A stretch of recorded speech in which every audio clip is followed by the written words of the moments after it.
di ba? Di tingnan mo rin kung saan tumama. Mag-aaral siyang maggadgad ng niyog. Yan, i-ano mo Yan, dalawang kamay mo. Yan, ganyan.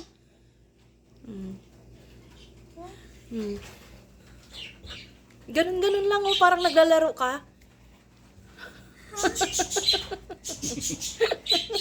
Nag-aaral siya para pag-uwi daw niya.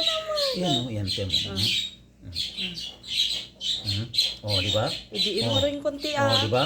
O, tapos kutin mo naman kung saan banda Kung hindi. saan yung makapal. Saan mo tapal. Oh. Di ba? Ganun, Yan. Dapat dalawang kamay. Dalawang kamay mo para makontrol mo dalawa. Control kamay. Iangat mo na, iangat mo. Ganun. Yan, ganyan. Angat-angat parang Oo, ganyan. Yun, fluent na. Ganyan. Iangat-angat mo. Tatawa. Yan, may nagadgad na rin siya. Ay, ako, wait. Yan, nakuha mo na rin. Nakuha mo na rin, di ba? Ano? Runong na? Sige, tapusin mo yan. Ang dami pa